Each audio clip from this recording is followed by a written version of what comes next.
Okay, there we go. So welcome to our organizing and relationship building training as part of our series. This is the second part. If you missed the first part, we do have that recording available, so we can go ahead and send that in the follow-up for you in case you need a refresher or you didn't get a chance to attend it and want to go ahead and look at that information. So today we are, like I said, going to be talking about organizing, why that's important, and how relationship building fits into the work that we do here at San Diego 350 and how you can use it as well. And before we get started, I want to kind of set some ground rules. And for me, respect and dignity are very, very big. So I want to ask you to have respect for the work that you are doing, for the people that you are working with, for the relationships that you are cultivating and coming with, and then also dignity, again, for the work that you're doing, for the people that you are working with, and for the relationships that you're going to be building. And that's just with anything. Does anybody else want to add other ground rules before we move forward with the training?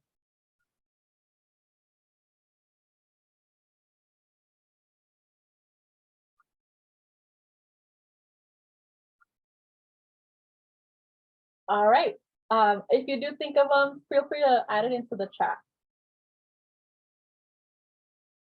And really quickly, my name is Paloma. I am the volunteer coordinator here at San Diego 350, and we have some folks that are here to talk with us. So I'm going to go ahead and pass it off to Sydney. Hi, my name is Sydney. I use she, they pronouns. I'm a junior at Canyon Crest Academy, as well as the Youth for Climate intern. I guess just a little bit about myself and my climate action or climate story. I kind of got involved around this time last year. And I think one of the things that really helped me grow into climate action was definitely getting to know all the other dedicated youth and being inspired by the work that they were doing. And I'll pass it to either Kiala or Theo, whoever wants to go next. Yeah, I can jump in. I'm Theo. I use he, the pronouns. I'm a senior at Mount Everest Academy and the Youth Feed Oil legislative intern. I've been involved since late 2020. I helped found the Youth Feed Oil campaign. And I kind of just got involved because, I saw info about it. It looked like a welcoming community, and it was a group that was welcoming for high school students to do actual work and try to make an actual difference, which isn't super common. And then, yeah, like Sydney said, I found an incredible community that wanted me to it made me want to keep coming back because it was genuinely enjoyable. And again, I also felt like I was making an actual difference, both within myself, like building up advocacy skills and being comfortable to explore and find my voice. And then also, of course, fighting for a cleaner, safer future. And I'll pass it to Kiala. Yeah, hi everyone. My name is Kiamina Cho. I'm also a junior at CCA, and I use she, her pronouns. I have been with San Diego 350 since 2020, during COVID and quarantine, so we can all remember. Was very bored. I wanted to do something that actually made a difference. So I started joining Youth for Climate, and I was one of the founding members of the Youth for Oil team. I later went on to lead the team, and now I'm no longer the leader of the team, but I'm a board member at San Diego 350, along with just helping out with general Youth for Climate things. And I guess, as Theo and Sydney both said, what really inspires me is the people in this movement. That's what keeps me coming back. And I'm really excited to share more about my story and what got me to this place. Okay, great. Let me go ahead and continue sharing our presentation with you. So those are some of the presenters that we're going to be seeing today, and a couple more that are going to be arriving later. But we have the story of self, and hopefully some of you have heard what the story of self is. Can I get a raise of hands if you've heard about the story of self? A couple of folks. Okay, great. Yes. So if you have heard about the story of self, this is just kind of one of the ways that you're able to share who you are, a couple of your values. We also like to do the story of us and the story of now. And it is very important because it helps us connect with others, right? It helps us learn why folks become part of the movement. And you'll be hearing in a second the youth story of self and how they got started. Before we go ahead and hear a little bit about their story of self, I wanted to explain for those that don't know what the story of self is. So for the story of self, who am I and why am I called to do this work? That's kind of the main question that we're asking ourselves and things that we're sharing. So it's something that you can use to express the value of what moved you for the movement, something that changed, key moments in your life that helped shape you, that helped inspire you, something that you reveal about yourself or your values. It is also important for you to connect emotionally to the work. And this is how you're able to kind of show that to other folks. And for the story of us, who are we as a community and why do we have the responsibility to act? Again, that is kind of the main thing that we're asking and talking about there, but it's always specific to people, it's specific to the movement, and it's something that has shaped the community. It is used to inspire others, it's used to establish unity, and kind of help us figure out how do I fit into this us that we're talking about, right?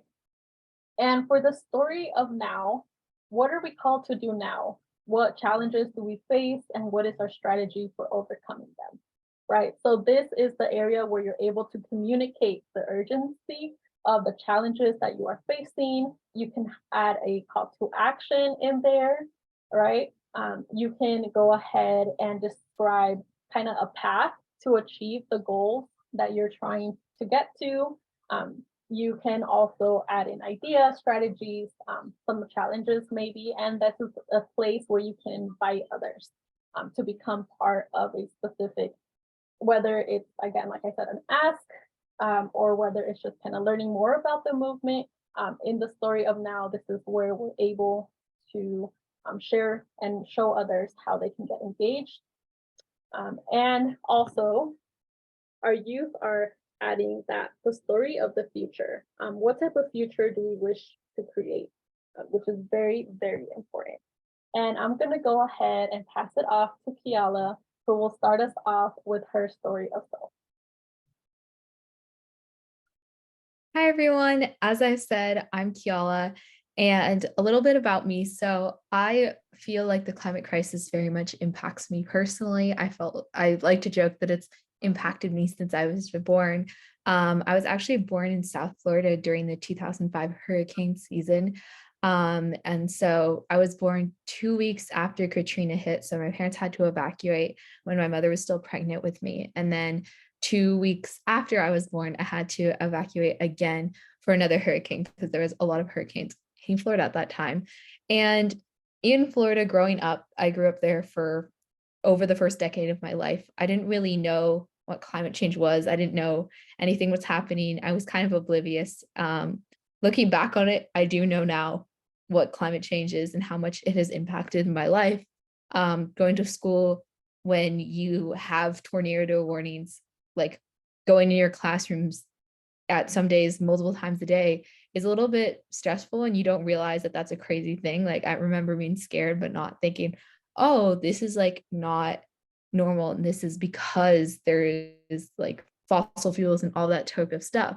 So I guess for me, a real turning point was when I moved to San Diego. And as I said, I started to learn more about climate change, and I've always cared about the environment. I grew up living very close to the beach. And I actually, one of the, I guess, things that spurred my interest in the environment was learning more. We had a nature preserve nearby where they rehabilitated sea turtles. And that was something that was like a really interactive way for me as a kid. We would always take elementary school trips there, and I was always so excited and engaged. And that was something that I like connected with. So I knew like I had a passion for like saving the environment and like saving the animals and helping protect and preserve that beauty and that nature. And then later during COVID, I was kind of looking at things to do because I didn't really have anything else to spend my time with. And I found Climate Reality Project, and I got trained as a Climate Reality Project leader.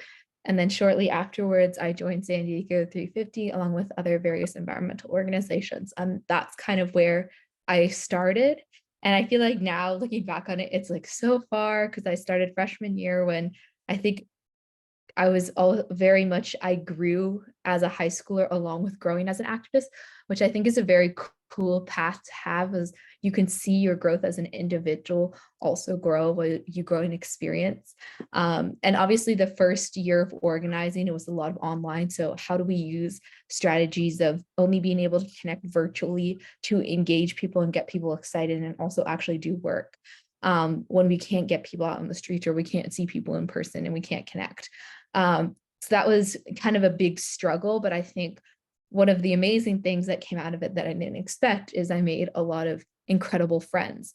And those people, some of them I like did not meet for 2 years because of COVID, but I think they were the real motivators that kept me in it, even through long hours of many Zoom calls. And I think that that really helped me develop my characters. I could see people that were like sophomores, or like juniors and seniors, especially upperclassmen, who I was like, oh my God, they're so cool. I want to be just like them. And I think having those role models was really important for me when I was younger and a freshman and an underclassman. So I think that was a large like thing.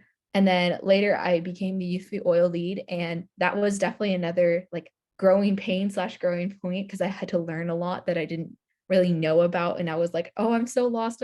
I feel like I've been working on this campaign for so long, but you don't realize how much work a campaign takes until you lead one. And you're like, oh, this is a lot. I don't know as much about this subject. So I think that was another really pivotal growth point for me of like learning how to organize people.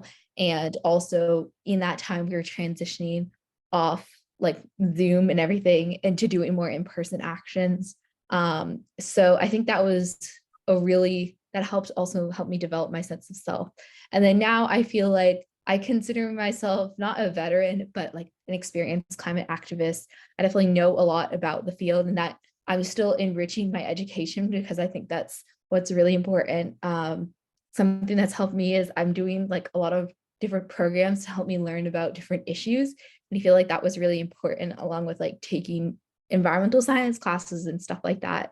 And looking at it in a systematic way has helped me kind of think of myself as like, oh, climate innovator and different ways in which climate change impacts different people and the ways that impacts our systems. So I think I've kind of grown a lot. And I know that that was a lot of information in a very short period of time. I'm now going to pass it to Sydney, but hopefully you took something away from that and that my whole story. So thank you. Yeah, thank you for that. I can kind of go into my story of self as well. Kind of a bit about myself, as Kial was saying. I'm Sydney.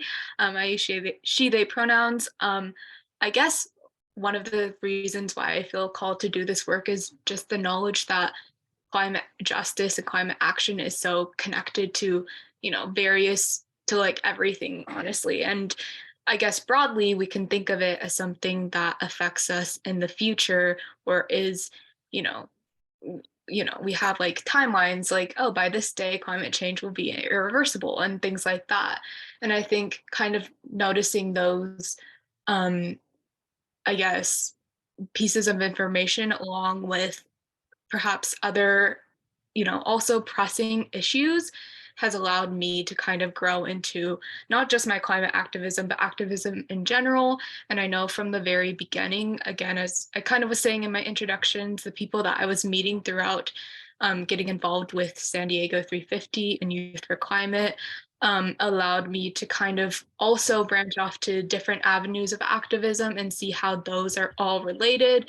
And I think really viewing those intersections and kind of looking at climate justice as only a facet of a broader, working toward a more just future overall has really allowed for a more sustained, I guess, kind of drive on my end. And I think kind of connecting it more to the story of us and story of now, I think as youth, not only do we know that the climate crisis affects us very strongly because it is our future, if not, some people's present right now, right now, but it's also something that, we kind of collectively are able to tackle. And I think finding community who cares about these sort of issues is really what causes, again, the ability to stay, I guess, passionate and fighting, again, fighting for the things that we care about. And I think kind of connecting it to the Youth Be Oil edition and the story of the future, I think all of us in Youth Be Oil and, all of the youth that I know who are in the climate movement, as well as any other social justice, or I guess activist movement, are just hoping to create a future that supports all of us and that kind of, I guess, is very help like bringing us towards something that we can see ourselves living in. And it kind of seems a little bit grim, but I think just fighting for that hopeful future is what we're doing. And I can pass it to whoever wants to go now. Theo, you can go. Yeah. So a reminder, if you're just jumping on, I'm Theo. I use he, they pronouns. I'm a senior in high school. Yeah, and I got started officially in the movement in 2020. I think kind of my roots in climate related activism, similar to Kiala, comes from like growing up on the beach, and my mom is like a marine conservationist. So just knowing, always being conscious of, oh, don't litter at the beach, and like you have to be careful about protecting sea life and just, of course, in general, protecting nature. And it was when I got involved with SD 350 and Youth Be Oil that I started to learn more about like the people side of the issue, and the fact that yes, we're here to protect nature, but we're also here to protect the people that are being harmed by this.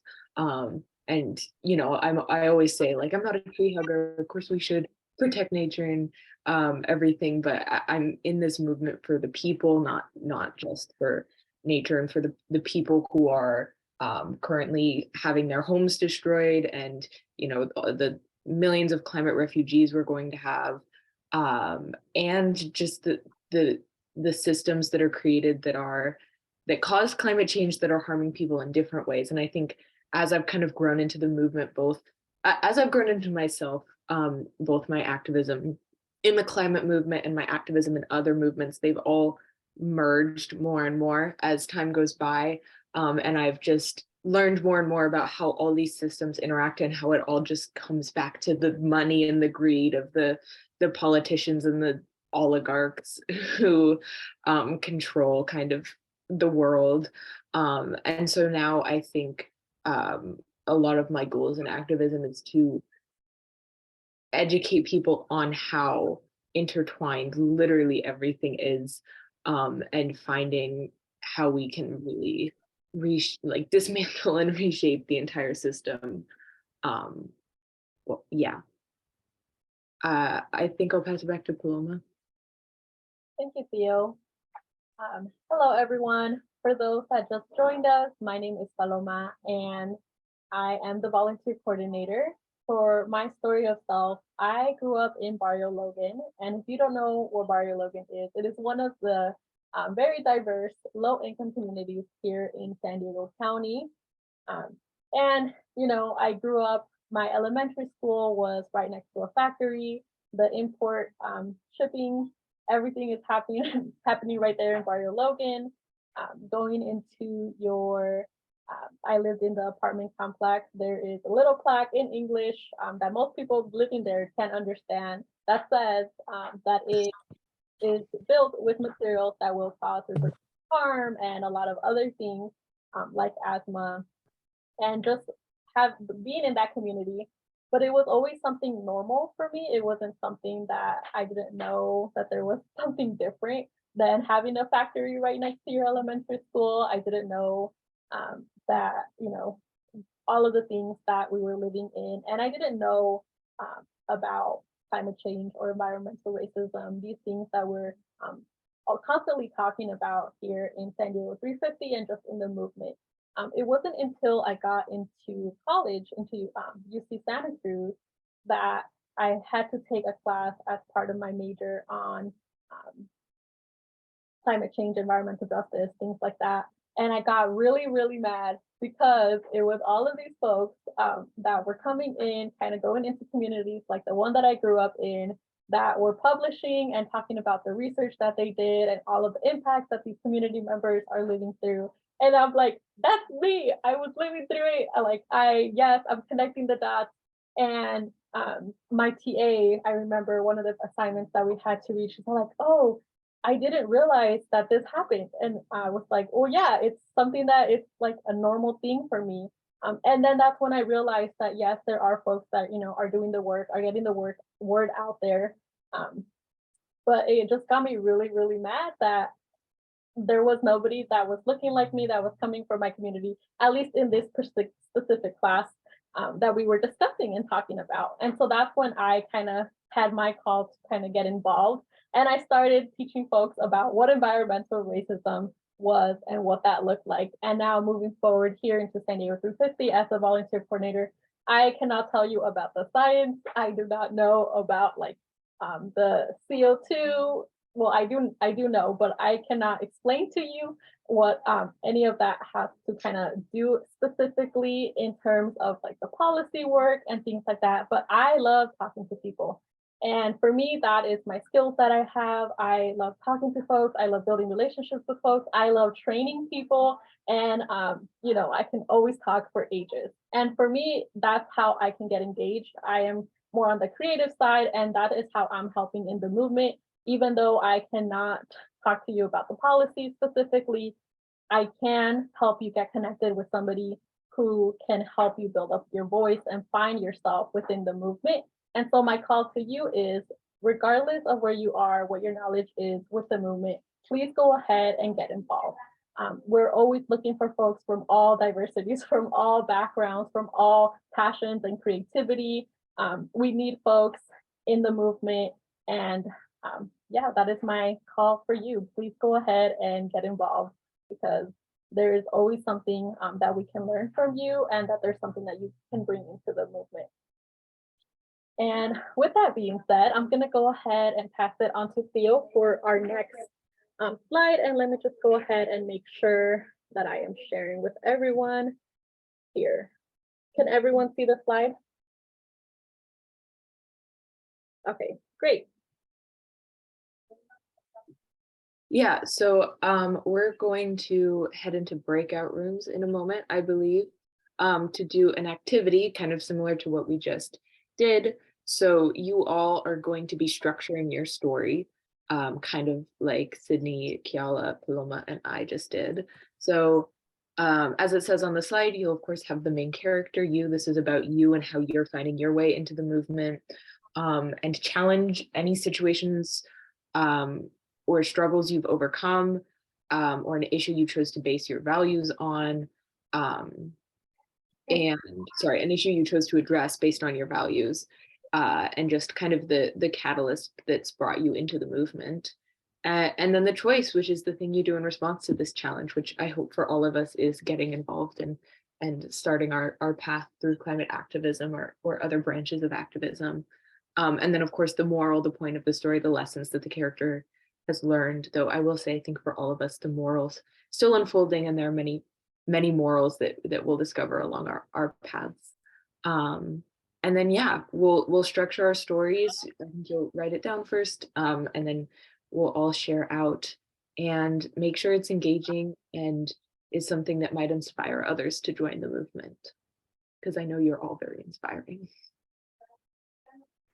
Yes, so if you haven't done so, feel free to open up a tab on your computer or wherever you're looking at. Feel free to grab a pen and paper and just kind of take a couple of minutes to jot down, you know, what's your story, what is the us part, what is your now part, what is your future part. And then I'm going to go ahead and put you into breakout rooms so that you can share with each other, with the partner there, and just get to know about each other.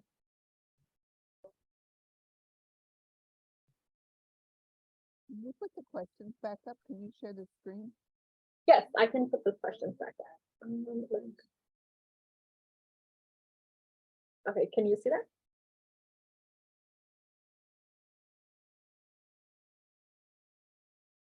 Okay, and while you're jotting down, I'll go ahead and start setting up our breakout room.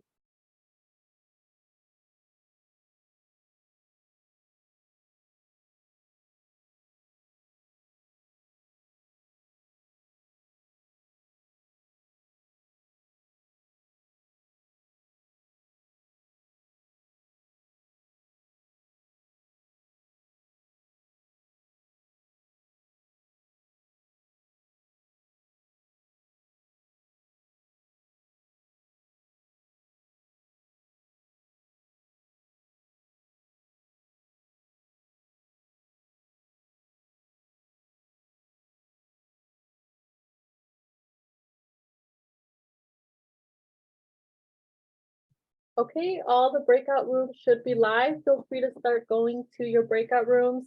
And you can go ahead and start sharing once you're ready. And I'll go ahead and send out through the broadcast when we have 2 minutes left in case the other person hasn't gotten a chance to share yet.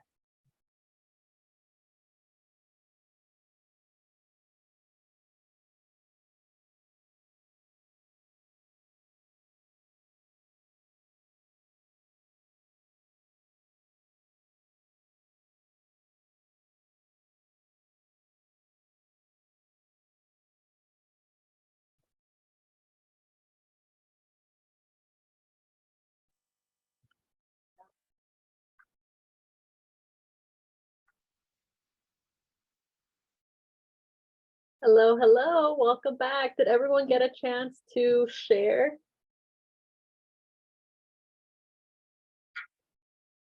Yeah, okay, great.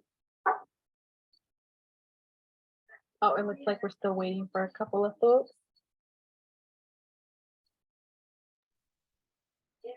Oh, there we go.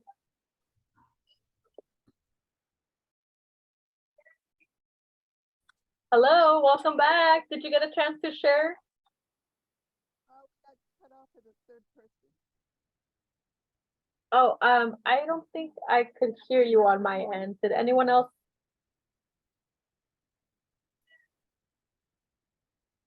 No. I think I'm gonna mispronounce this. Chiwa, I don't think we can hear your audio.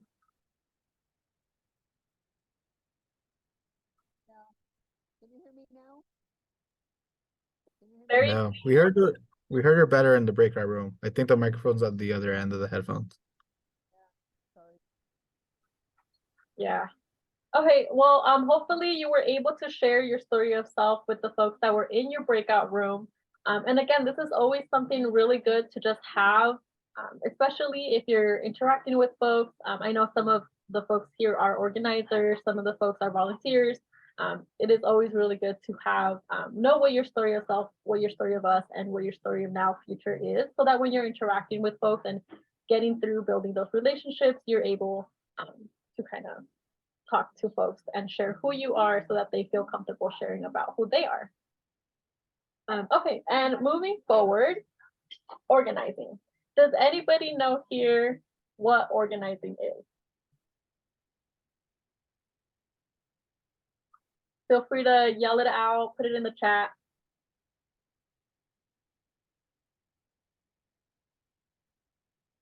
Yes, Kathy, I see you had your hand up.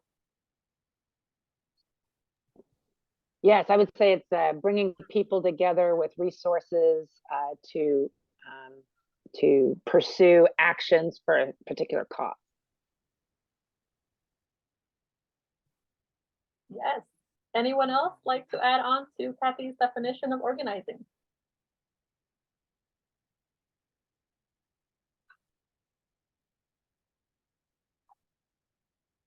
No? Okay, I know it's the afternoon, it's a Tuesday.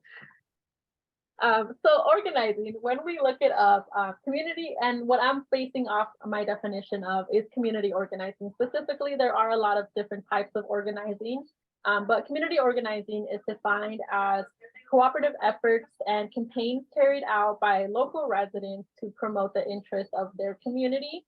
And again, this takes a lot of practice and mobilizing folks, right? So organizing, in my definition, is something that allows us to create political space and change. So this is building power from the people who don't have it. And this is also, bringing people together from the communities around a common problem. This is building relationships and knowing who our allies are. This is about sharing, and that includes sharing the resources that we have, sharing the talents that we have, the perspectives that we each bring and have to offer. And this is about finding a common narrative for the group, for the organization, for the team, for whoever's coming together for this particular narrative. And also just want to highlight that this takes practice. And it takes time. It's a muscle. Being an organizer is a muscle, and it's something that you have to kind of keep practicing and going at. Okay.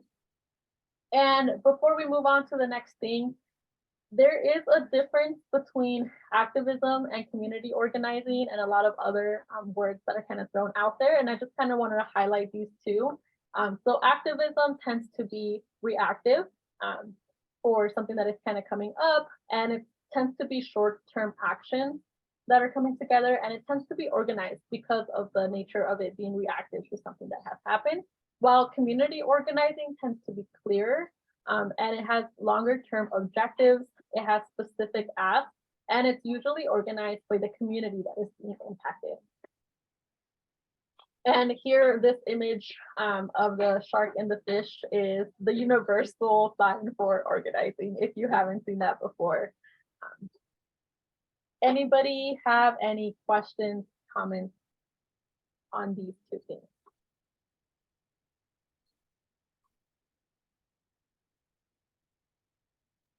When would you say that activism becomes community organizing? Great question.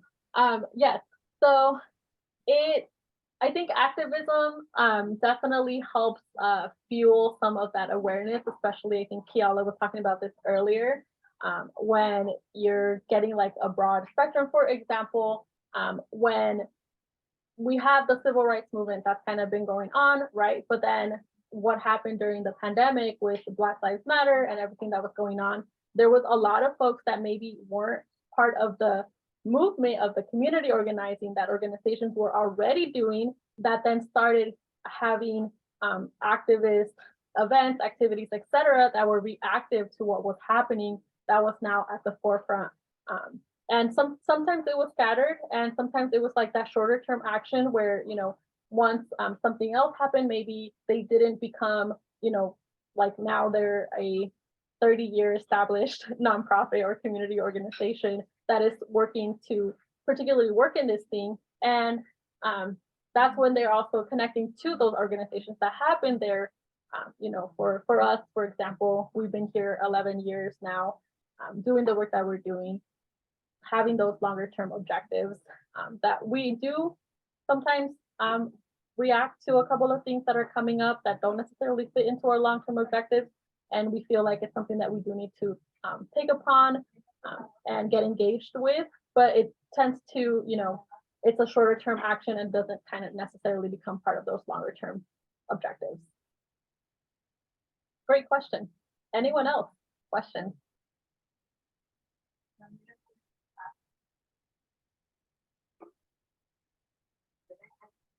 No? Okay, if you do get questions, feel free to put them in the chat or yell them out. And if you remember questions afterwards, go ahead and email us. Also, another big thing with organizing is listening. In particular, the rule for community organizing is 80 and 20%. Again, I will say, depending on what type of organizing you are doing, the type of work that you're working in, the campaign that you're working for, etc., this will definitely shift, and who the person you're engaging with, this will shift. But the general rule for them is the 80 to 20%.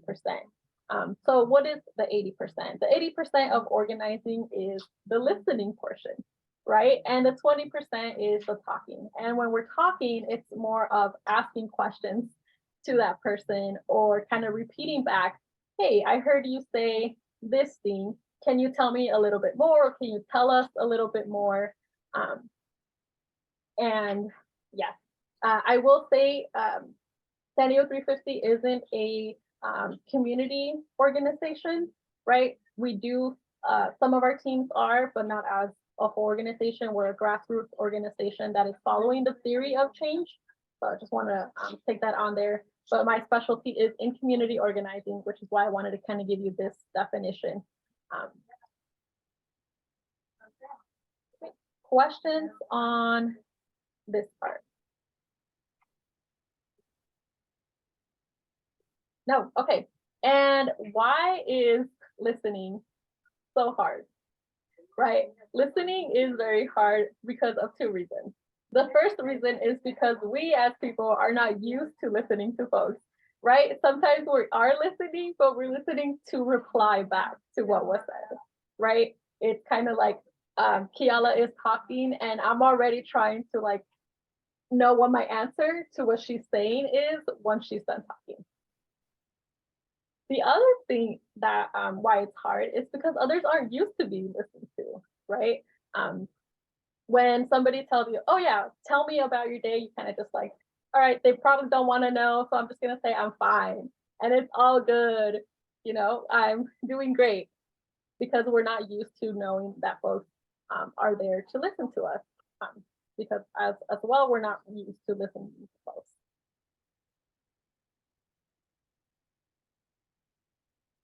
Great. And then lastly, on the power of organizing, everything we need to win and create the lasting change already is in our community, right? It's already in the teams and the folks that we're talking to. It's important because it's allowing us to appreciate the experience that people are bringing in, to understand that we all have different things that are important to us, and we're respecting the suggestions that folks are bringing into the space so that we can get to that point where we're behind that campaign that we decided to do. For example, the Use the Oil campaign that we have. For example, the things that the transportation team is asking for, the things that the legislative team is working on. And yes, anybody questions on just organizing in general?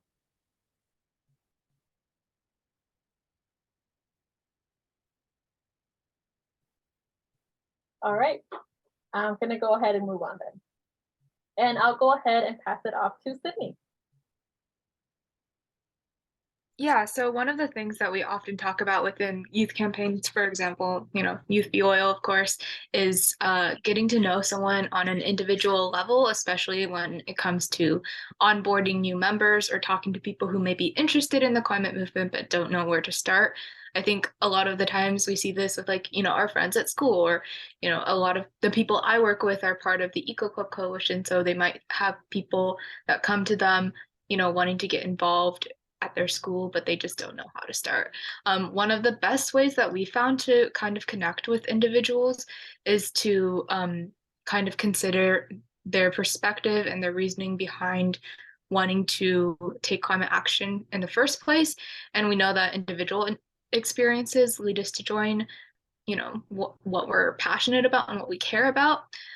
So I guess a broader question when talking to people can kind of be how we can use that passion in order to become stronger organizers.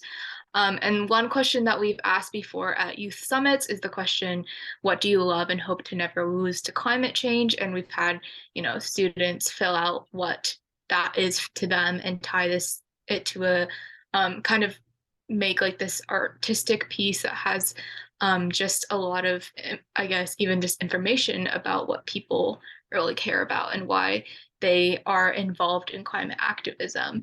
And those kind of questions can, again, help us connect with people on a deeper level and also help direct people to parts of the organization that are meaningful to them and action that is meaningful to them. So whether it's, making change in their community, or kind of maybe it might be related to climate education, or maybe it could, policy work, anything like that. I guess going to the root of what makes a person kind of care about something is an effective way to, I guess, direct them to a part of the organization. Thank you. And then moving on to something else that is very important with organizing and relationship building, the asking part that Sydney was getting us started off on, which is canvassing and one-on-one meetings. Here at San Diego 350, we do both. I do a lot of one-on-one meetings and I love them. And why are they important? Well, this is how we're starting to build that base, right? How we're starting to, like we mentioned in the first training, where we're getting the majority of the people in the movement so that we have the power that are now able to create the change that we want to see. So asking and approaching folks, we call this activating folks, right? So there's a couple of things that you kind of want to do when you're going out and canvassing or you're having a one-on-one with somebody. And the first thing is you kind of want to get to know them, right? What are you interested in? Like, why are you interested in this particular organization, in this particular movement, in this particular project, team, etc.? Have you done this before? You know, what in your life has kind of like shaped you? Just kind of get to know that person, get to know about who they are, and kind of how that can relate to helping you for the work that you're doing and how you can help them back.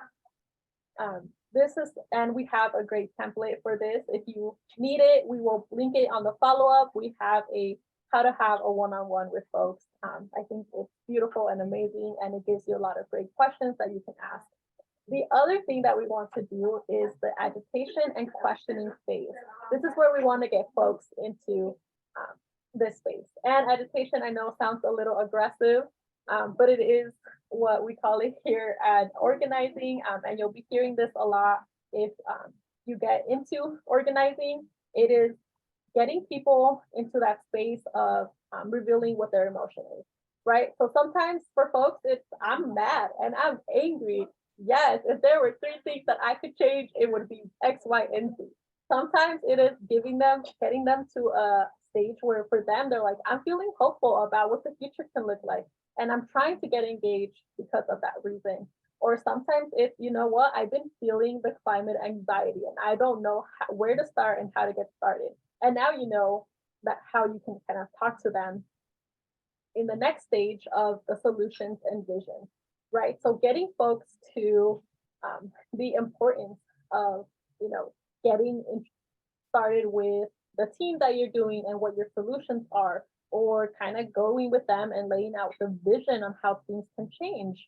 And, you know, we've decided that we're tackling our anxiety, our anger, our hope with our Youth v. Oil resolution, right? We're, you know, we believe and we're giving this plan and we've been doing this specific thing. Like, let us know if you have anything. Do you want to be part of it? Like, can you help us circulate this petition?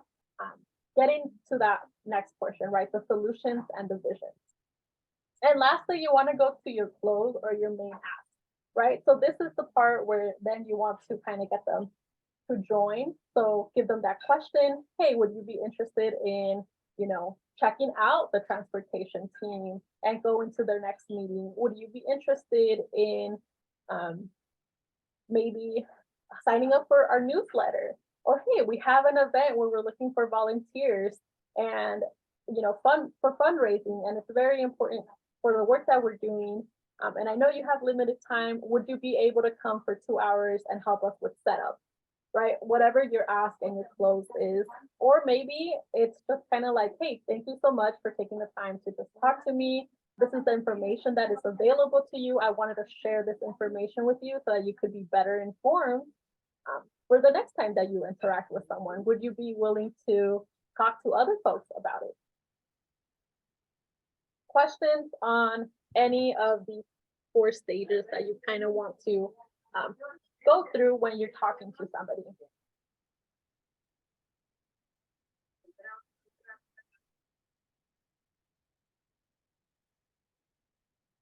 No?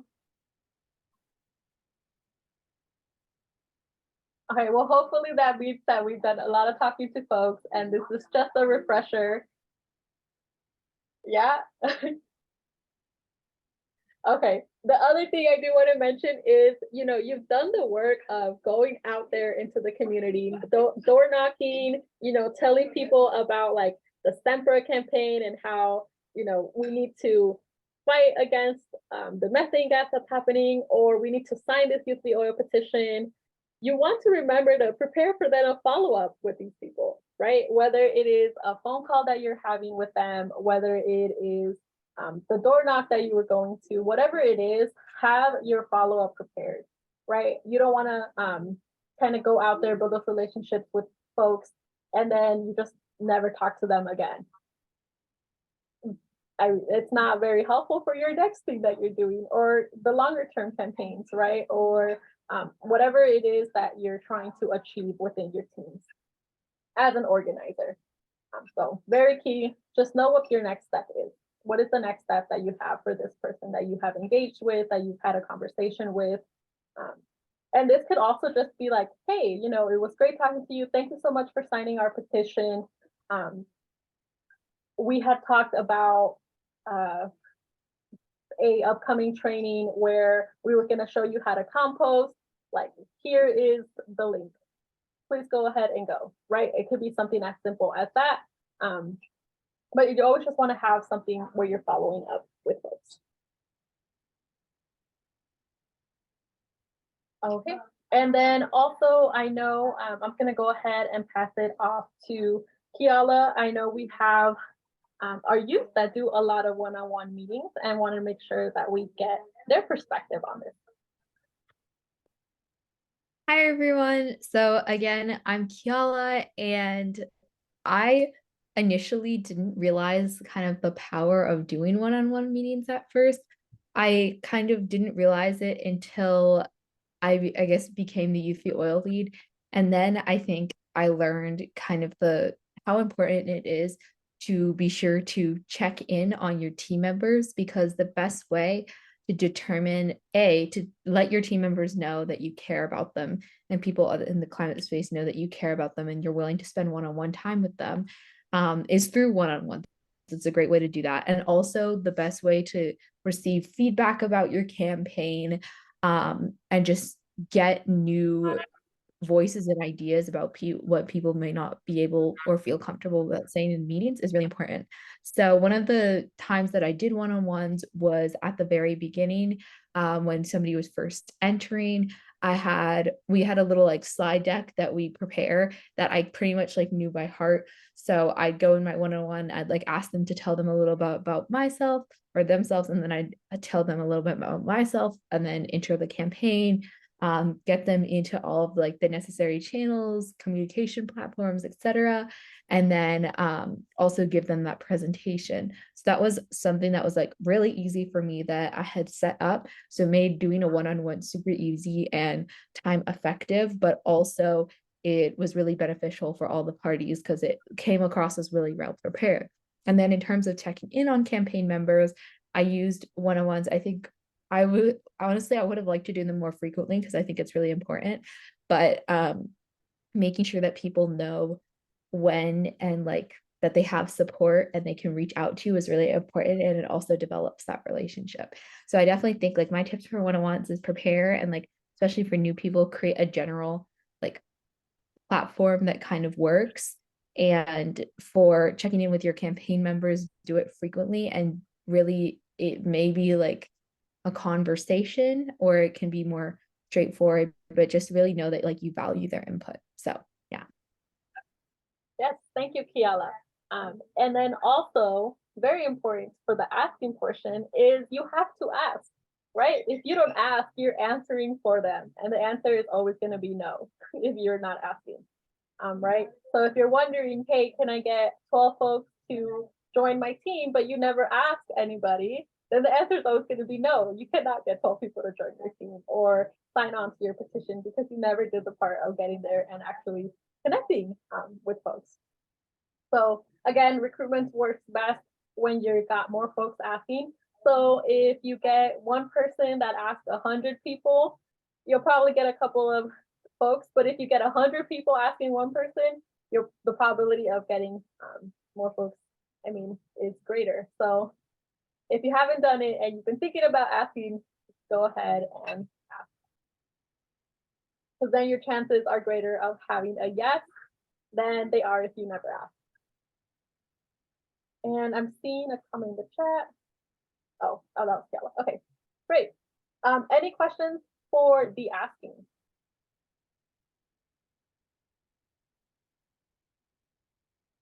No, okay, great. I forgot that we are using this as a refresher, which is very good. And then I will go ahead and pass it off to Sydney for want a bigger impact. Yeah, so kind of, when we're asking the question, how do we make a big impact? One of the biggest things that we can do is talking directly to our activists or fellow activists. we have a couple of bullet points, but I think just generally trying to see what's already going on within a movement and kind of adapting to that. So, oftentimes not reinventing the wheel and kind of learning from the people who are already very knowledgeable about the topic itself. Along with that, catering to the needs of organizers, directly reaching out to keep them engaged, keeping your community together.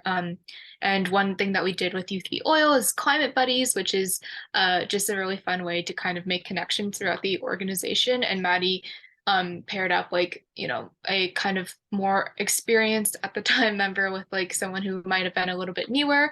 Abby is actually my climate buddy, but at this point I feel like she might be more experienced than me, honestly, to engage and giving people opportunities to engage in action items during meetings or even team building during social events.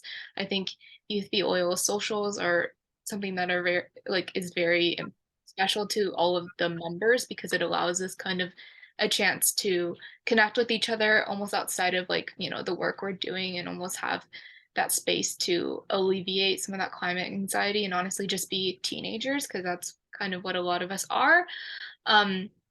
Another thing that we've made sure to do is to make sure that ideas and feelings are brought up to light as well, and kind of just to talk about, I guess, how we're feeling within the movement and what's affecting us and what we want to be working on.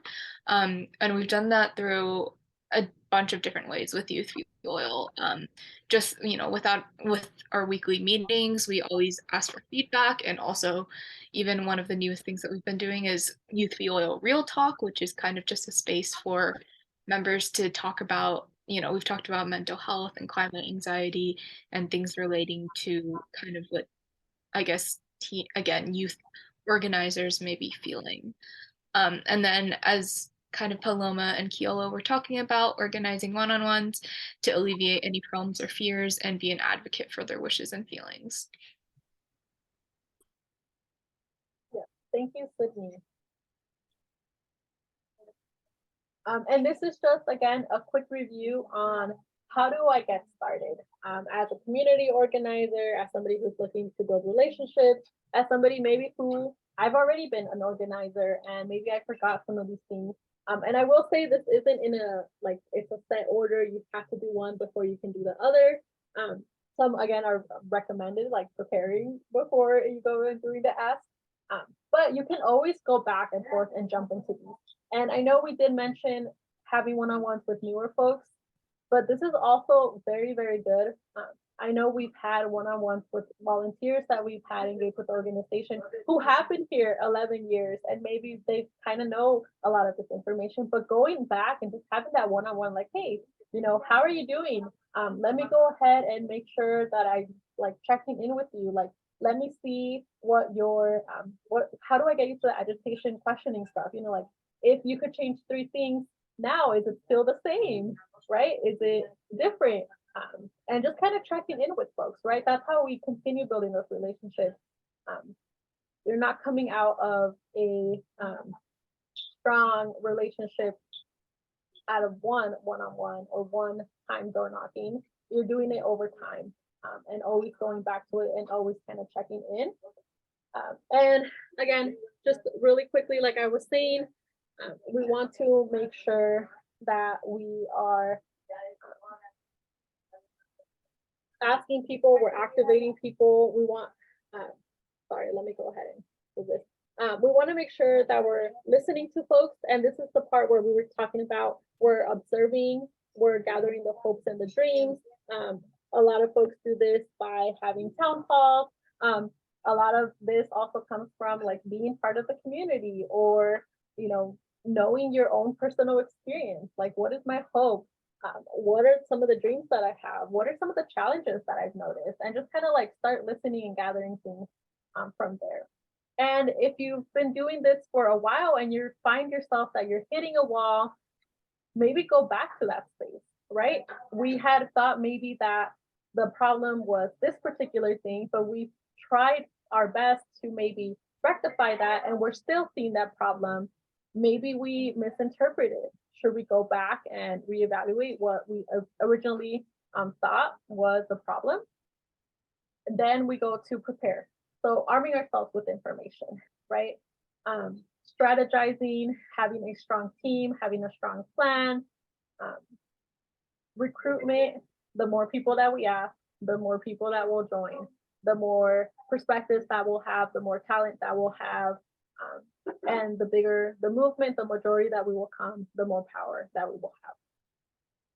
And then the asking portion. This is where we're activating folks, whether it be from being a community member to becoming an active volunteer to being somebody that just engages with your social media to having somebody that's now attending your events, from having somebody who has been, a volunteer for 4 years to now going into maybe becoming like a board member or a staff member or, a team leader. If you never ask, you're never gonna know. Activate people, activate people, activate people. And then the last thing here that we have is the focus solutions. And you may notice that it is a little blank, and that is because in our next training, Peter, our campaign coordinator, is going to go deep into what I'm calling the focus solutions and what his training is about, which is strategizing campaigns. And yes, but any questions on any of these things that we've discussed so far?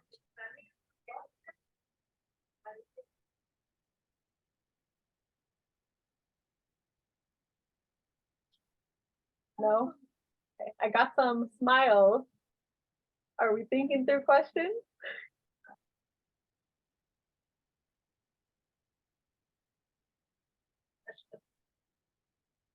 Okay. Well then, can I get a show of hands of folks who maybe this is the first time that we've kind of heard some of this information?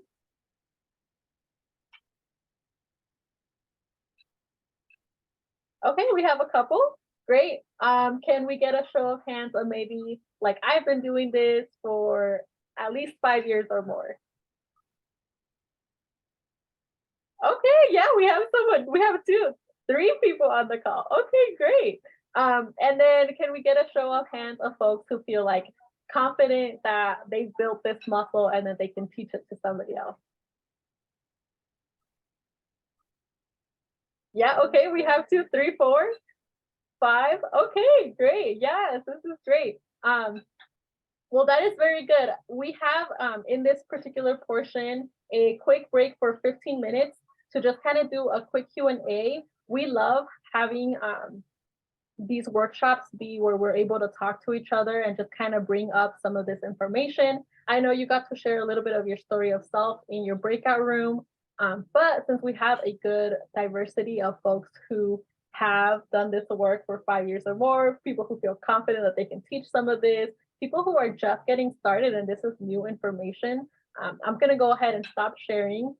Feel free to, take the 15 minutes if you need to, but if not, I'd love to engage us in a conversation of things that we've kind of had experience as being organizers ourselves.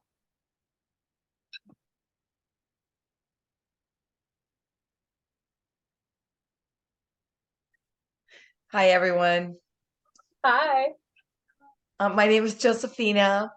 I'm a retired teacher. So when it comes to organizing, high school is what I was teaching too. I got to organize. I was a den mom for a few years for the freshmen all the way to their senior year. So I organized a lot of things within the school program, and I've worked with other companies where I've also had to organize. I think this is great. This is phenomenal what you guys are doing. And I think I was talking with the other young lady, I forgot her name. And if one of us takes action and tells 5 people, or those 5 people take action and tell another 5 people, it's what we have to do in order to get a movement going, in order to, and we've already got the foundation. So it's about really talking the points and sharing why it's important to make a difference. One of the things I realize, and I know some of you will agree with me, the school system is the nurturing ground for all young people. And we should be teaching there about the climate, about why we should be having solar panels at our schools rather than doing the electricity thing and contaminating our air, and why we should do plant-based foods. So we want to eat our kids to eat healthier, but yet we feed them the junk food at the school systems. So I'm really excited about what you guys are doing, because I believe that it'll make a difference, and one person at a time times another 5 and another 10 and 20 is the way to do it. So, and that's what you're teaching, is organizing, getting things to come together, and disseminating the information out there. So I'm excited to be here. Thank you. Thank you.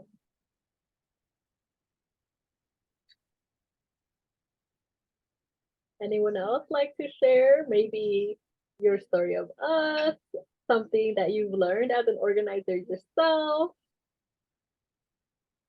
I know one question that a lot of our folks ask is, how do we know when to step up and step back?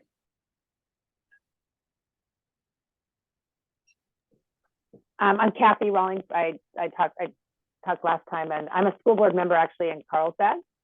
But I've worked for school-based unions for like 26 years. So I worked for the California School Employees Association, and I currently work for the California Teachers Association. And so organizing with unions and around political things, you know, I've been doing for a long time. And trying to take that organizing and bring it to the environmental movement. That's what I'm really trying to, you know, trying to bring those skills to the environmental movement, and finding ways to connect those two. And that's the organizing part I'm good is just, again, how do we make the most impact on through organizing, you know, but how do we make the most impact on the environment? So that's what that's why I'm glad you're convening these sessions, because it helps me to connect the two as well.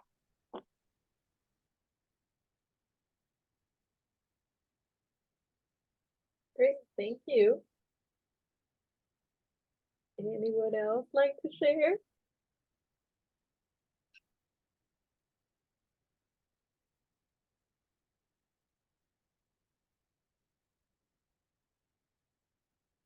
Can you hear me? Yes, a little bit. Okay, does it help if I speak louder? Yes. I have no experience in organizing. I have a fair amount of experience as an activist, but I've never been an organizer, and I need to organize. So that's where I'm at. I'm here to learn. Great, well, thank you for coming.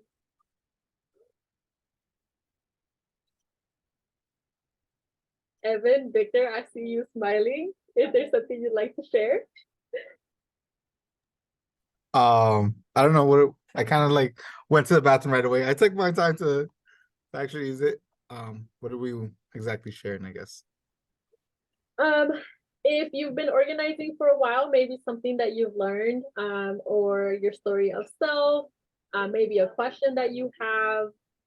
I know we have a couple of folks here who shared why they're coming to the training, and some of the work that they've been doing. Yeah. I guess like being in the space, realizing that the people that you're organizing, right, like ultimately making them the champions and the leaders of the campaign, whatever it may be. Making sure that they feel like they're the ones that are, I mean, because they are, right? Like they're, without them, we're really nothing, right? But we can hold people together, and they're the champions, right? Like, so I'm the youth organizer at Mid City Can.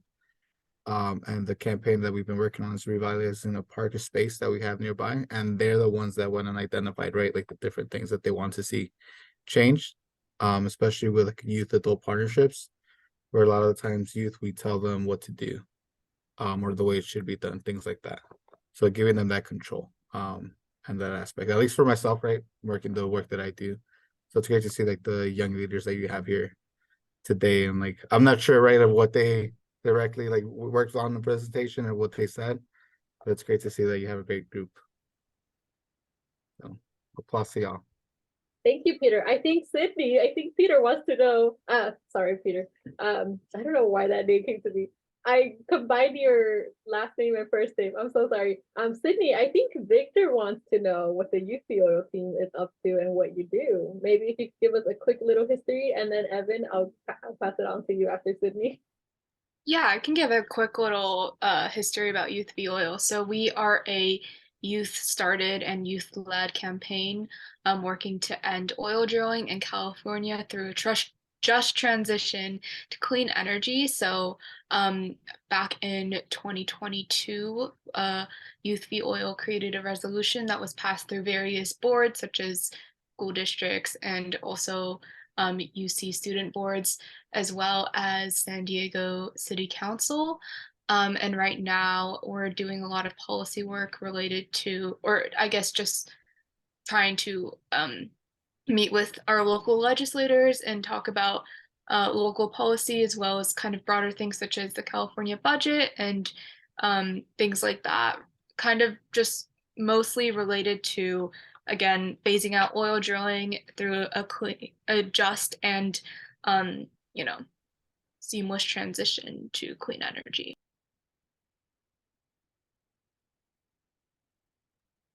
Like applause to y'all. Y'all are doing a lot with the state and the city, it sounds like. I mean, California budget, things like that. Like, I'm not familiar with that as well. Although some of our other team members are, but y'all are doing a lot. Yeah, thank you. No, and what you're doing, it sounds very interesting as well. And I think it's so cool to see kind of the various facets that youth organizing can kind of, be found, like where we can, what difference we can make as youth and as young people. Thank you, Sydney and Victor. Evan, would you like to share? You don't have to, but. I mean, I don't have too much to share, but I have a little bit of history organizing, but mostly I've been, I guess you'd say, participant. So I'm just looking to learn more and still really figuring out what specific area I want to start working in. Yeah. But everything's been very impressive. Okay, well, I'm glad that you're at least enjoying the training and that hopefully this can help you out. Heather, I know you, but I don't know if you'd like to share something with the rest of the group. I mean, I don't really feel like I have a ton to share. I've worked a lot in the activism sphere, but community organizing is, still newer to me. So I'm happy to be learning from other people's stories. Great, thank you, Heather. And for those that don't know, Heather used to be one of our co-leaders for the public policy teams here that we have at San Diego 350. And then Abby, would you like to share something? I don't really have a whole lot to share because I'm pretty new to organizing and all of this in general, but just a lot of organizing things with my club and my school and like planning our like Earth Week stuff, things like that is exciting and I'm looking forward to it. And I love the training so far, and hearing everyone's ideas has been really great. Great. Sorry to put you on the spot, but have you found something challenging maybe that we can answer? Starting off as an organizer. Yeah, I would say that it's definitely difficult, at least in my club and elsewhere. It's hard to get people to like be involved, especially when it's like a club or like an organization like this. Like they're not really required to do it. And so that's definitely difficult. And I think it's best to like, instead of just like putting it out to the group, like, hey, would anyone be willing to do this?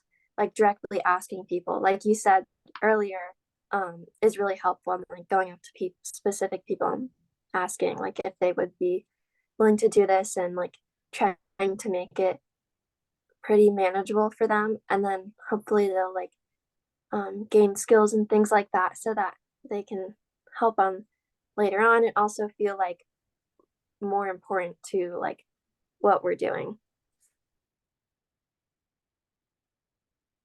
Yeah. I want to share a little bit. I know one of the ways that I've realized that people kind of listen better is if you share a story that makes an impact, how it affects them or their grandchildren or their children. I mean, the future, you have to almost, it's like if any of us, and I know you're all going to shake your heads, if we saw a dolphin on the shore right now and we could go help it get back into the ocean, we would do whatever it took, right, to get him back in there if it was the right thing to do for him, right?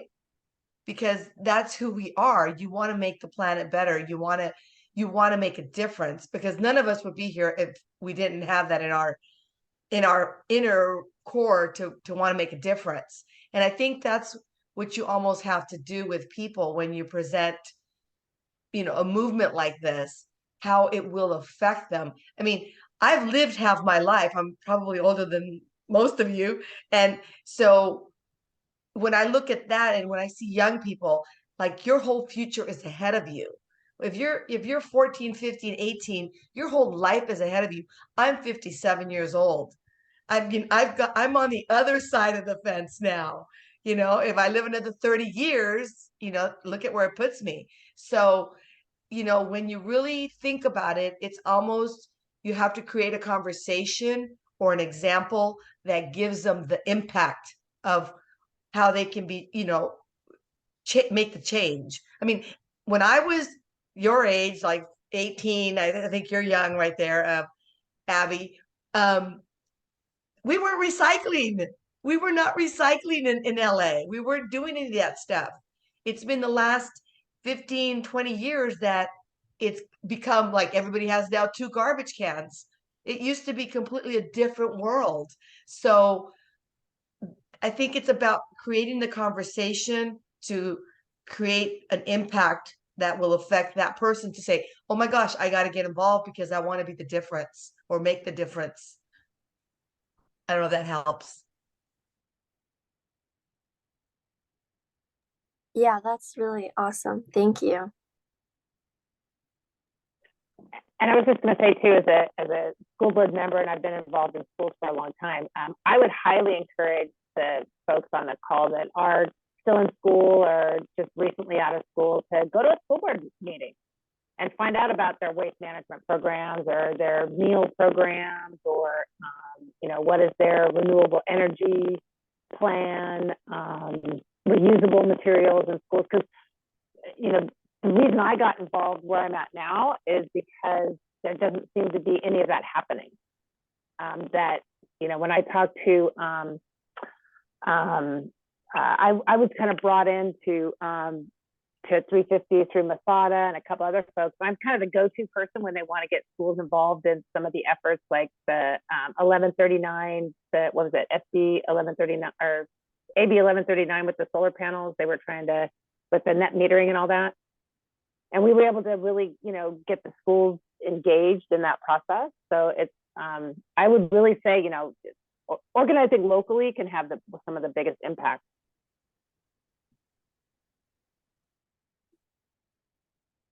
Adding on to that, it's just sometimes you also have to think about who your audience is.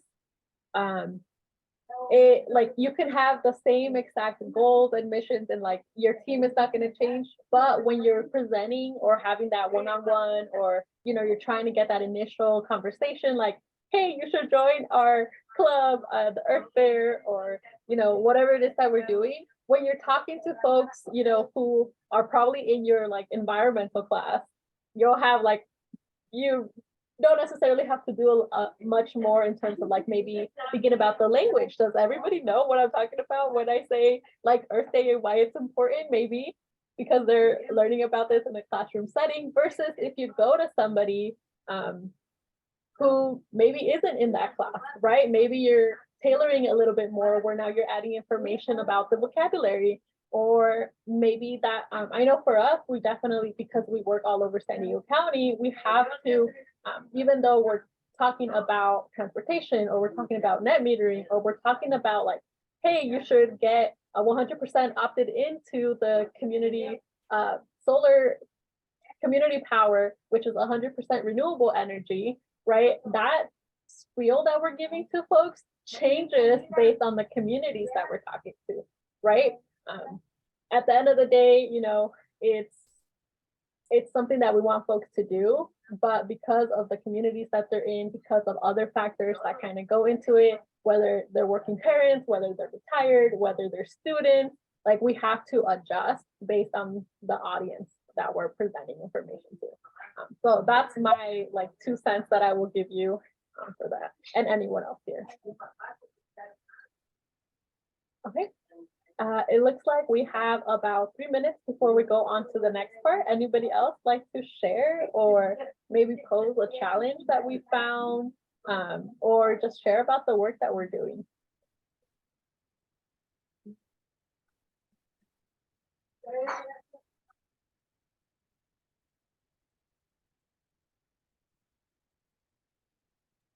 I can share, especially since it seems like a lot of people here have been involved in like school stuff.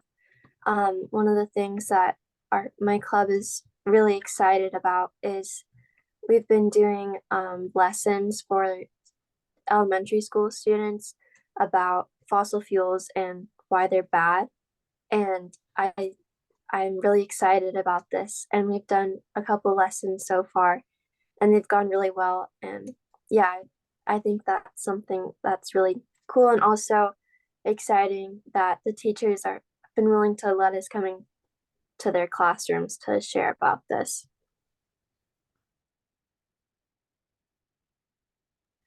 That's awesome. Keep that up because they'll go home and tell their moms, get rid of your gasoline car, mom. Hopefully.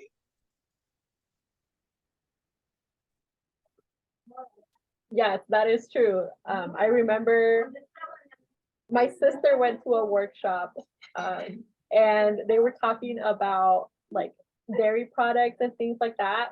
And so she came home and she threw away things without even telling us. And then she explained why she did it when my mom was like, "Where's the milk?" And you know, then it was like the conversations of like, "Oh well, we want almond milk now," instead of like, you know, all of these things. But it definitely got your parents' attention of like, what happened to the milk? I needed to do like X, Y, and Z, where now it's like, oh, well, we can still use milk, but I want almond milk instead. I kind of go into that as like a family. So yes, I agree. Heather, yes. I was just going to say my kid did the same thing. They had a lesson at school about palm oil and the abuses in the palm oil industry. And so one day I opened the cupboard and a whole bunch of things in the pantry were all labeled little notes that said palm oil, do not use. So kids, they're paying a lot of attention. If you just give them the information they need to take action, they will do it. Well, that really makes me think of what I want to do is I want to take my kids' eco books into the schools and get the kids to bubble up the information to their families. That's, I think, one of the best ways that we can influence parents. Yes, exactly. I mean, we're definitely trying that out here in San Diego 350. If you don't know, we have a fundraiser coming up April 15th next month. And we're definitely trying to like target families because we know that that's when we get the conversation going from just like one person to having that conversation with your family and your family unit and their networks. So if you haven't signed up, I would encourage you to sign up. We have a carnival fundraiser. It's going to be at the ballpark. Anybody else, anything you'd like to share before we move on to like the last 30 minutes of the training? Where do you sign up? On our website at sandiego350.org. I can also link it on our follow-up email with you. Yes, but we'll have lots of games around climate change themes for you to learn some information in case we've been throwing out net metering and transportation and, you know, why food waste and plant-based eating is important. And you're like, oh, I kind of heard of it, but I'm not too sure. Come to the game. Bring folks that maybe you kind of been wanting to have those conversations with, but you haven't been able to know how to start that conversation, this is a fun way to also get your like younger folks that you know engaged in a fun game like throwing earth through a basketball hoop, and talking about some of these things that we here are already engaging with. Anybody else? Anything we'd like to say before we move on to the last thing?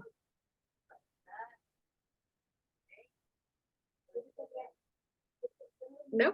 All right. So the last thing that we wanted to talk about, and again, like I said, Peter is going to be going into our focus solutions and strategizing, going a little bit deeper into our campaign work. He is our policy coordinator, so he does a lot of this work with our teams that live within the policy team, as well as his own personal experience. But I wanted to talk about leadership, which is something that as an organizer, you're building people's leadership up, right? You're kind of into that mentoring space, but you're also demonstrating that leadership yourself when you're going into these spaces. So I wanted to ask you all, why do organizing teams, etc., why do they fail?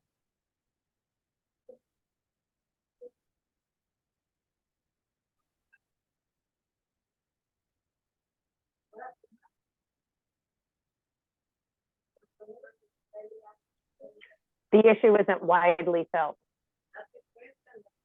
Sorry, I think you cut off. I'm sorry, the issue isn't widely felt. Felt, okay. It can be the systems in place. Lack of follow through.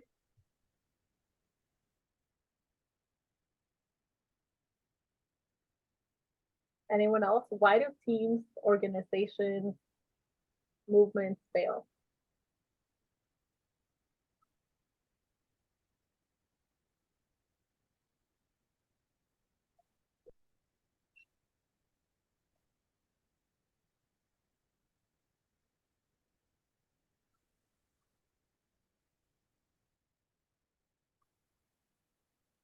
We don't speak about values. And we're talking about numbers and statistics instead of values. Okay. It's a hard one, right? Paloma isn't running it. Thank you. Well, that kind of brings me to it's not necessarily because of the people. Sometimes it is because of the way that we're organizing or the people that are leading that administrative structural part. So again, sometimes being a leader isn't necessarily sometimes, for me personally, when I think about leadership and the way that I try to exemplify leadership is that when I'm in a room, being able to kind of demonstrate what some of the things are, like, for example, like, hey, yeah, you want to talk to everyone and you want to make everyone like have the chance to kind of share what it is that they're learning or feeling, and allowing folks that agency of like, hey, would you like to try out maybe taking notes for this upcoming meeting? Would you like to try out maybe co-hosting a training with us? I know you have a lot to say and we'd love to hear it. Would you like to maybe share what you're doing, even though you're not here specifically to host a training, but you have a lot of knowledge? Like, how can we do that? Especially because then your true leadership is shown, for me, when you leave the space, right? If you leave the space and everything just falls apart, then were you doing your job as a leader, right? If it can't continue going, if the movement, if the team, it can't continue going, were you just being like the administrative person, or were you actually mentoring and talking to folks and showing them how they can come up when you're no longer there, right? How they can keep those things moving. Also, just quick thing for that, sometimes there are specific scenarios where no matter what you do, there's no way that you have control over some of the results that are coming out of that, and sometimes that's because of external reasons. So I will say that, but for this particular case, the way that I see leadership and sometimes why things fail is because of two things. How you're navigating that structure, the space that you're creating for folks, right? So some of us were talking about like setting those values up. When we first started the training, we were setting ground rules, right? We were saying we're having respect for the people that we're working with, for the teams that we're a part of, for the knowledge that we're sharing, etc. And we're having dignity, right? We're having kind of like that pride of the work that we're doing. And also just like, hey, you know, I'm new and yes, I'd love to learn whatever I can. Or maybe, hey, I've done this for a while now and I feel like I could definitely teach it. So let me go ahead and share maybe something that wasn't said in the training. Yes. And then the other part two is, again, when you leave the space, what is happening to that team, right? As we all know, life happens.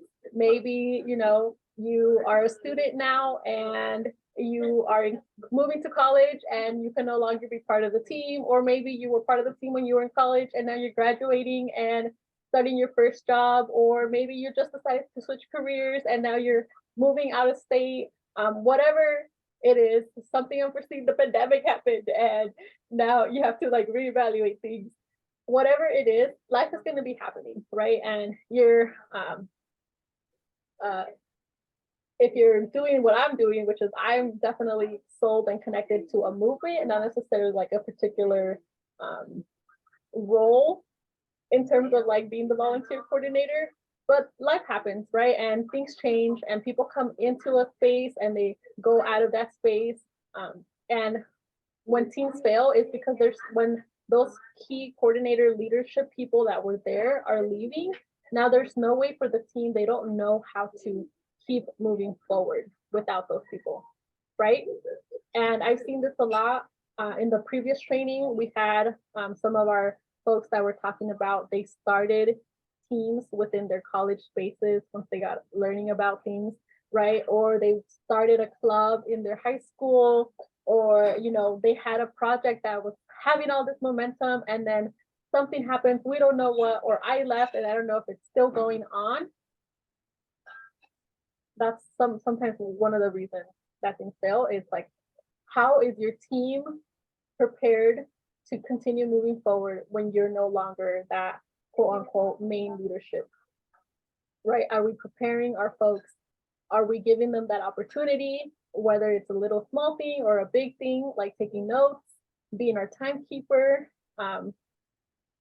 to like now running the whole entire meeting themselves, the whole entire training? How are we building up our leaders as leaders ourselves who've been doing this already and kind of know some of the challenges? Yeah.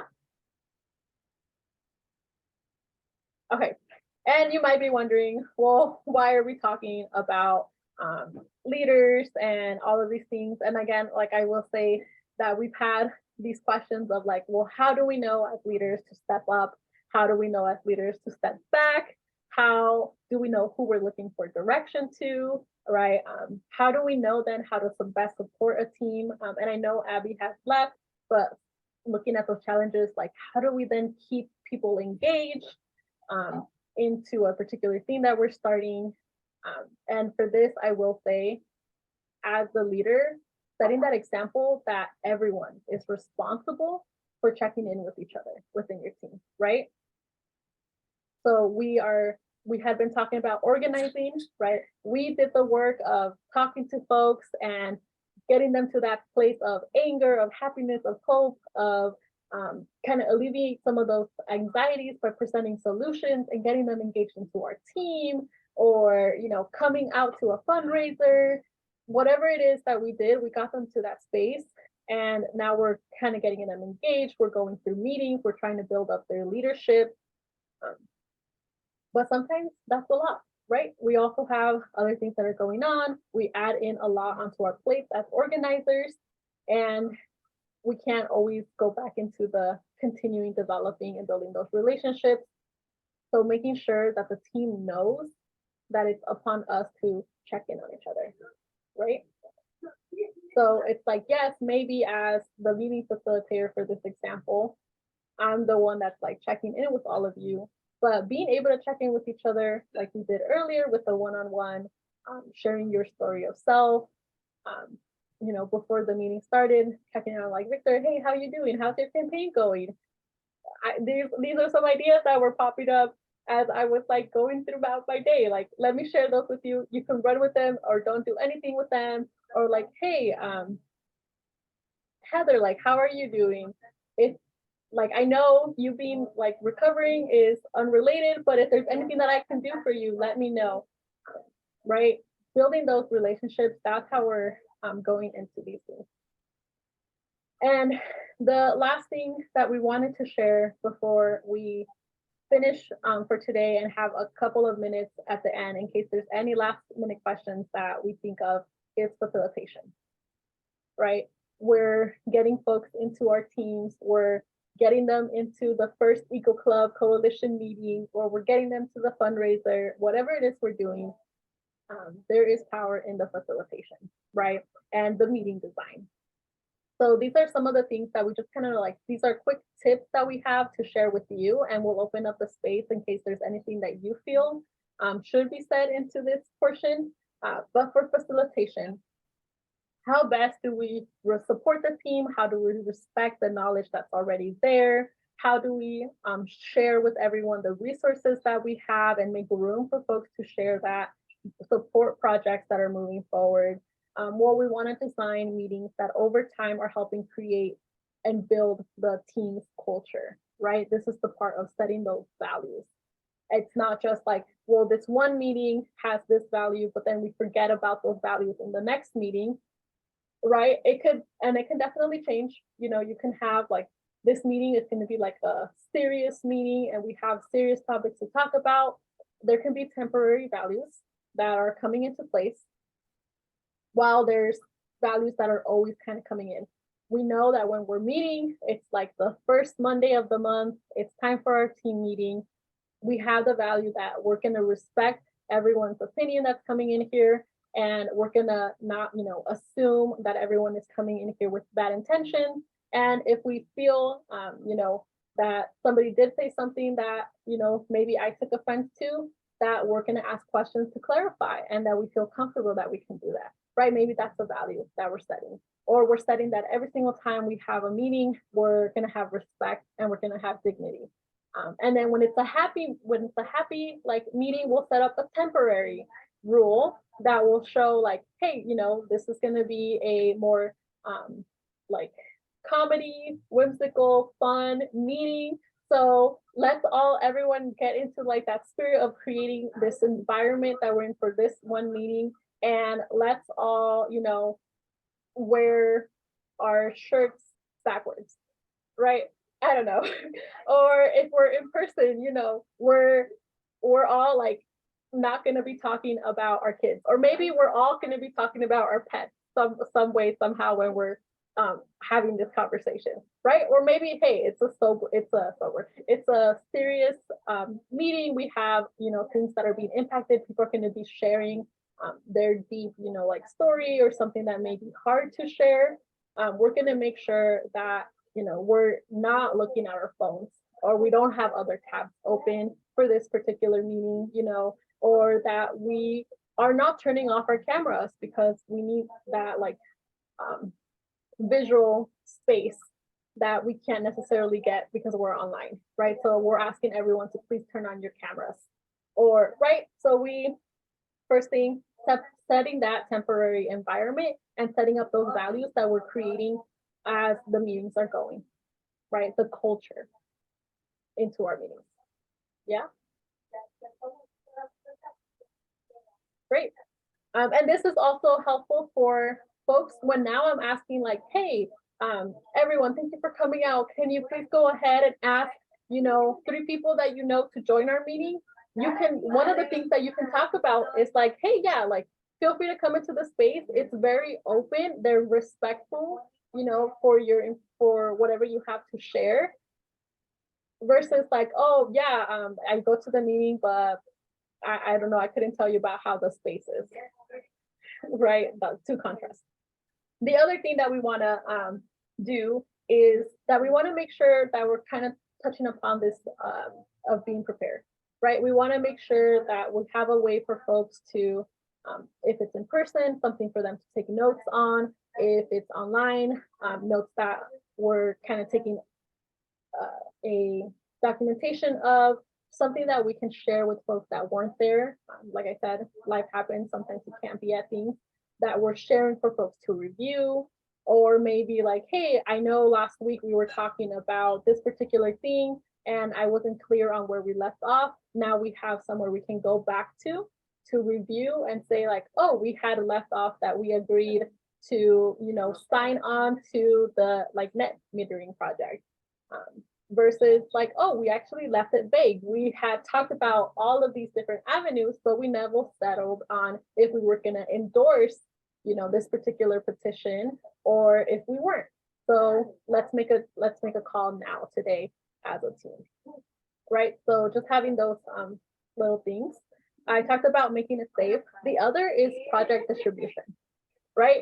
So as organizers, as folks maybe who are used to being in those leadership roles, it might be easy sometimes to just kind of like take it upon ourselves and do things.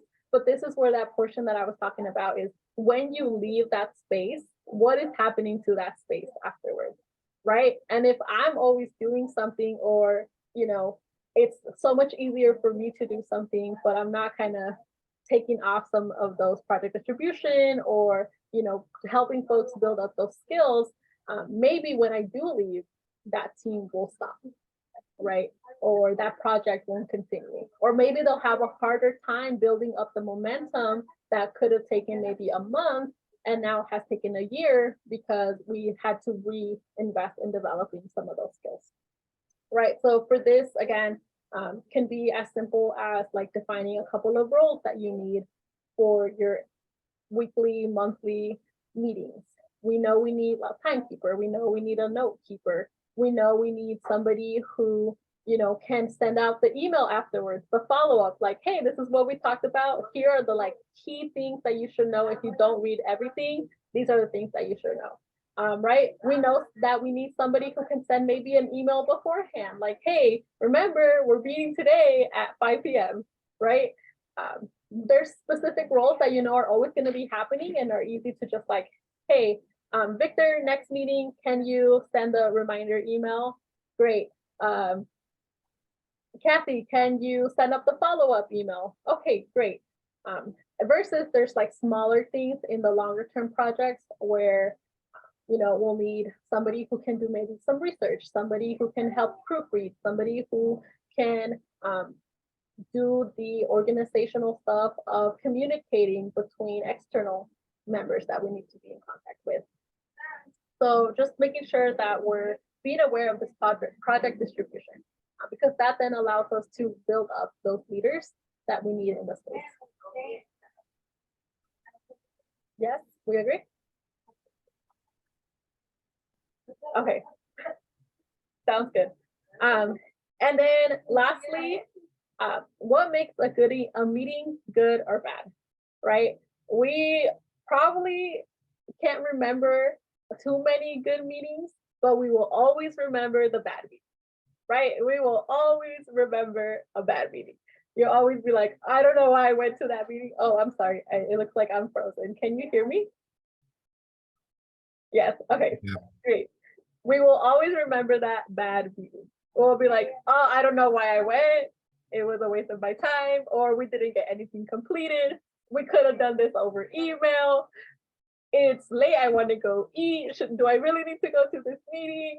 We all remember those meetings, right? Yes, I'm seeing smiles, so I'm guessing we do remember. Everyone can remember a bad meeting that we kind of went to. Yeah.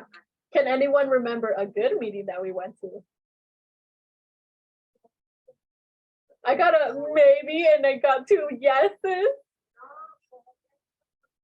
You see the contrast? You see how on the bad meeting, everyone was like, yes, I know a bad meeting. I know what it looks like. I've been to one. Maybe I posted one.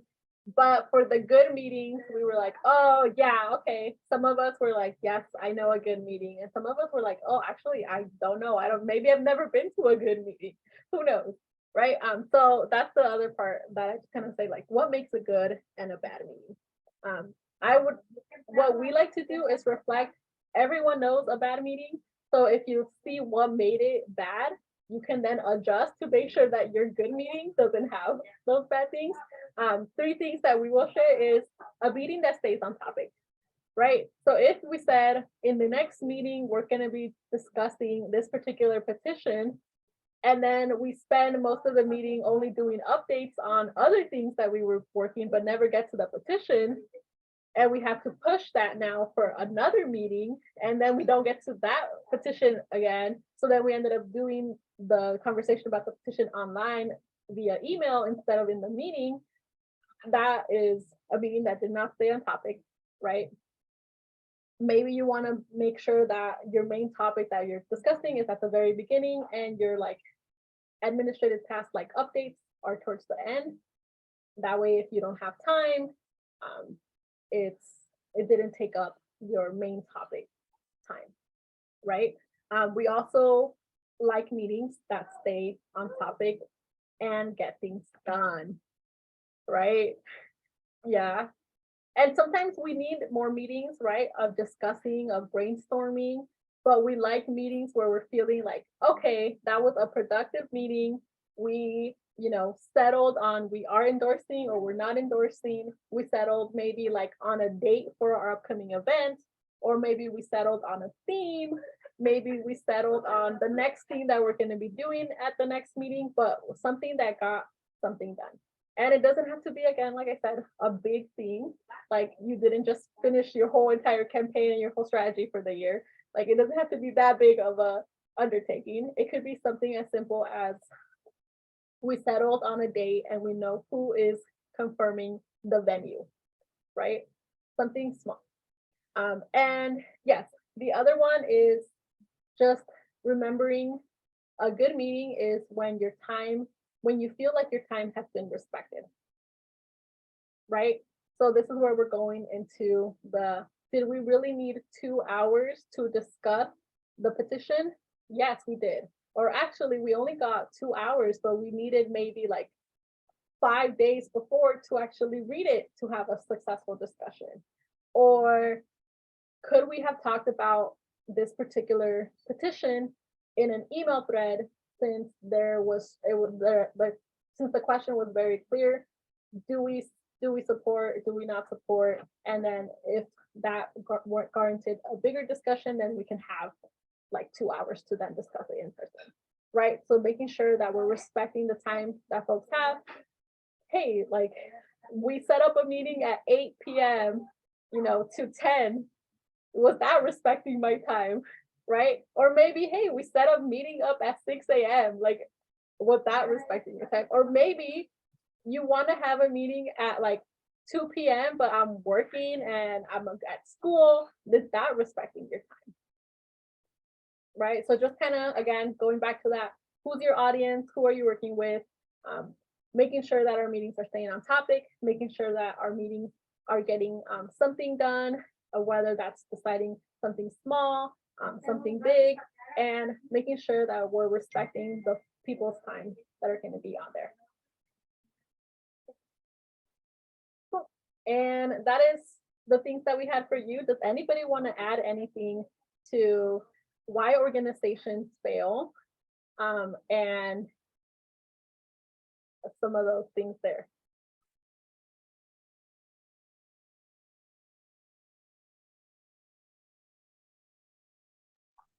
When I was talking about speaking with values, I think that one of the things I always say is that nobody marched on Washington because of a pie chart.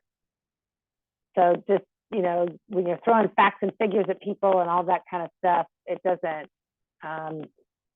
people get tired of that, and it's hard for them to relay that to other people. But when we talk about our values and we talk about shared values, I think somebody said, well, I'm not a tree hugger. And a lot of people don't consider themselves a tree hugger, but, they want to have a livable planet, or they want to save money. I mean, that's the other thing that people don't talk about, a lot. That like I've had solar panels since 2015, and my electric bill is $40 a year. I'm saving all kinds of money. And so again, speaking in values that people can relate to rather than trying to impose what you think onto other people, I think is really important. And that's a way to build your movement instead of just, kind of staying in your own echo chamber and talking in circles with each other. Thank you. Anyone else? Tips that we'd like to add?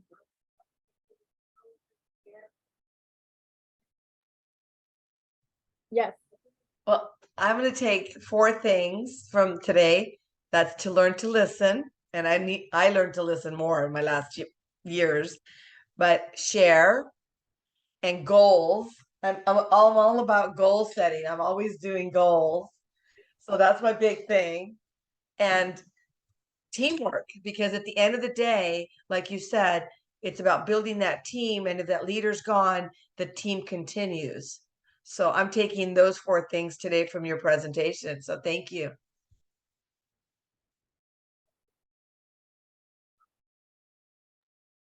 Yeah, same thing that you mentioned. Being new to like the organizing role or the youth organizer role, right? Part of it, well, the fear was that a lot of the folks would be leaving, a lot of the youth. But I think Yasmin, our previous youth organizer, did a great job to where it's still about the same. Maybe some folks dropping off, but just keeping that in mind for like other future folks as well.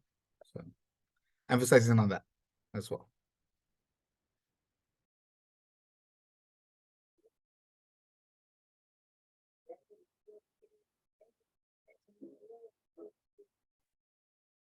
Thank you for coming and good luck with your meeting. Sorry, I was just responding to the chat there.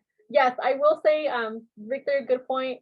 I think another thing that we always get asked, especially when we do presentations into university settings, is how do you get people to continue doing the work that we're doing when they're not getting paid, or there's no like school incentive from a class for them to get engaged and come out and do the work that we're doing. And all of those things, I think it definitely goes back to one, the nature of volunteering is always that you're always going to have, some turnaround. So it is to be expected. Sometimes it's not necessarily what you're doing specifically. It's just the nature of life happens, and people graduate and they move, or, the pandemic happens and they reevaluate their life, whatever it is, life is happening. And sometimes you're going to get that specific there. But the other thing is, again, if we apply these things here that we've been talking about, building relationships with folks, having one-on-ones with them, checking in, even if it's not related to what you're doing with the meeting, like, hey, yeah, is there any way that I can help you? Hey, you just had a baby. Like, I would love to kind of come by and drop off like some food, because you're probably like, don't have time to, make some food right now because you're handling the baby, or whatever it is. It's building those relationships, getting to know that person for who they are as a person, and not necessarily just what they can give you for the space or the particular thing that you're working towards. And I had one more thing, but it left.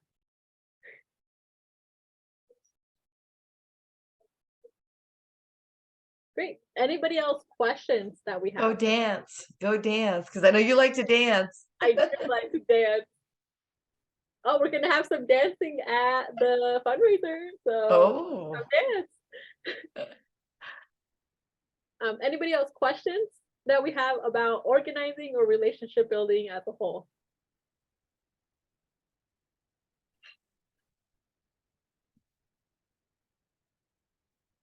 Any comments we want to add? Pray the rain goes away.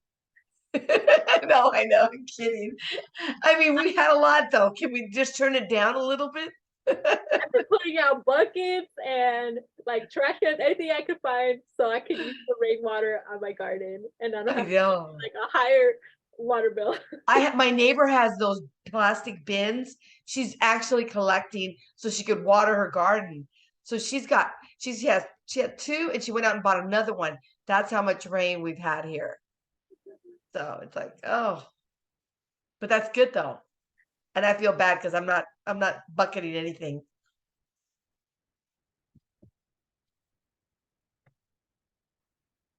Okay.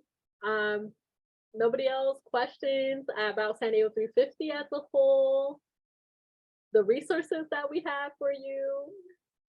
Well, I had I realized one sort of question. We were talking a lot about school in relation to bringing onboarding new people, and I mean that's how I got involved. So I absolutely agree it's the best spot. But I was curious, does San Diego 355 sort of, I guess, target any other areas to try to get new members? Yeah, so we work all over San Diego County. And like I said, we have about 15 different volunteer teams. Wow, I don't know if it's hailing or what, but it just like automatically went up like a whole dive. So we work all over San Diego County, and a lot of our teams have specific campaigns that they're going on for. So for example, the transportation team is going to be going into their Let's Go San Diego campaign, which then where they're asking people to sign the petition, etc., kind of relates more on like who's part of the coalition and what community hasn't been hit yet. While, you know, our South Bay team is targeting National City, Chula Vista, San Isidro, because that's the communities that they're engaging in specifically, versus, you know, our Jedi team has started doing work in Spring Valley and El Cajon, you know, hosting Earth Days over there, the very first one last year, or, you know, et cetera, et cetera. We have folks here on the call that are like in Escondido and, you know, in Oceanside, et cetera. So for our Youth for Climate team, we do a lot of targeting in high schools and colleges. And again, that's just because of the nature of the space and the team and what they focus on. So yeah, like I said, we're all over San Diego County. Ask us for what team and we will be able to tell you, but as a whole, we target as much as we can of the county. Okay. Well, thank you very much. Yeah. We're also a multi-generational space. So as you see, we have folks that are retired, we have parents, we have working people, we have high schoolers, we even have like kids who have been coming with their family members, and you know, we know them. They're like, they started when they were 6 and now they're like 12. And so it just I think it's great having that multi-generational, like all around across San Diego County, because then you're, for example, me, I just grew up in like city of San Diego, so that's kind of what I knew until I started interacting and going to these Earth fairs, which by the way, we're going to be again back next month all over San Diego County at different Earth fairs. So if you want to volunteer for that, you can, or just want to come check us out, we're going to be there. But yeah, like I said. Great. I know we are over 5 minutes, so if anybody has any other questions, I'm more than happy to stay on. If you don't have any questions, I want to make sure that I'm respecting your time and that you get a chance to go eat or decompress from your day, whatever it is that you need to do. But if you have any questions, I'm here. We'll be setting up a follow-up with a couple of slides, the recording, and other information that may be useful to you. And yeah, we're always available for you to get in contact with us. Volunteer at San Diego 350, Paloma at San Diego 350, and any of our staff, any of our teams are more than happy to engage with you.